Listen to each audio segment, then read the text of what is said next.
স্থানটি ছিল পদ্মবিল। দিনে পদ্ম ফুলে ভরে থাকলেও রাত নামলেই এই বিল যেন এক জীবন্ত নরকে পরিণত হতো। গ্রামের মানুষ জানত গভীর রাতে এই বিলে এক অদ্ভুত শব্দ শোনা যায়, কাঁচা মাছ চিবিয়ে খাওয়ার মড়মড় শব্দ। গ্রামের সাহসী যুবক অনিক সে এসব ভূতপ্রেত বিশ্বাস করত না। এক অমাবস্যার রাতে সে সিদ্ধান্ত নেয় বিলে গিয়ে মাছ ধরবে এবং এই গুজবের আসল রহস্য ফাঁস করবে। নিজের ডিঙি নৌকা, একটা লণ্ঠন আর ধারালো কোচ, মাছ ধরার ট্যাটা নিয়ে অনিক একাই রওনা হলো বিলের দিকে। রাত তখন প্রায় 1টা। চারদিক নিঝুম, শুধু ঝিঁঝি পোকার ডাক আর ব্যাঙের গ্যাঙর গ্যাঙর আওয়াজ। অনিক নৌকায় বসে লণ্ঠনের আলোয় পানির দিকে তাকিয়ে আছে। হঠাৎ বিলের পানি একদম শান্ত হয়ে গেল, ব্যাঙের ডাক স্তব্ধ হয়ে গেল। ঠিক তখনই অনিক খেয়াল করল তার নৌকার ঠিক পাশ দিয়ে একটা বিশাল রুই মাছ ভেসে উঠল।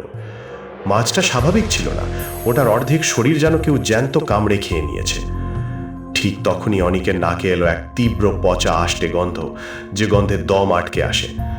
হঠাৎ নৌকার নিচে কিছু একটা জোরে ধাক্কা দিল। অনিক তাল সামলে ওঠার আগেই দেখল নৌকা থেকে মাত্র কয়েক হাত দূরে পানির ভেতর থেকে দুটো জলজলে লাল চোখ তার দিকে তাকিয়ে আছে। ধীরে ধীরে পানি ফুরে উঠে এলো এক ভয়ানক আকৃতির বিভৎস প্রাণী।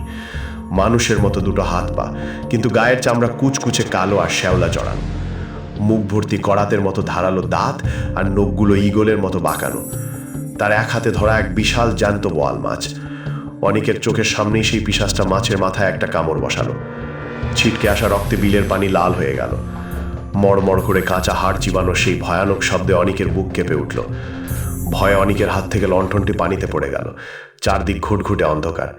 পিশাচটি মাছটা ফেলে দিয়ে এবার অনিকের নৌকার দিকে এগোতে লাগলো। তার মুখ থেকে লালা আর রক্ত ঝরছে।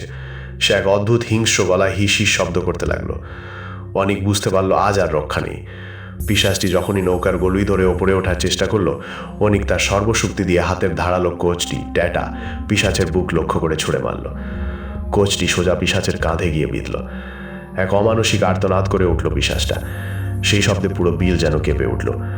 আহত পিশাচটি ছিটকে পানিতে পড়ে গেল এবং মুহূর্তের মধ্যে বিলের কালো পানিতে তলিয়ে গেল। অনিক আর 1 সেকেন্ডও দেরি না করে পাগলের মতো বৈঠা বেয়ে তীরের দিকে ছুটে এলো। পরদিন সকালে গ্রামের মানুষ অনিককে বিলের পাড়ে অজ্ঞান অবস্থায় উদ্ধার করে। তার গায়ে তখনও লেগেছিল সেই পিশাচের গা থেকে ছিটকে আসা কালো রক্ত আর তীব্র পচা আষ্টে গন্ধ।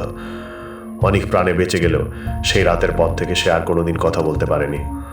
আর আজও অমাবস্যার রাতে পদ্মবিলের পাড়ে গেলে কাঁচা মাছ চিবানো সেই মর্মর শব্দ শোনা যায়। এই ছিল আজকের ঘটনা। আমরা আবার আসবো অন্য কোনো ঘটনা নিয়ে আপনাদের মাঝে। সবাই ভালো থাকবেন, সুস্থ থাকবেন। AM ডার্ক নাইটের সাথেই থাকুন। আল্লাহ হাফেজ।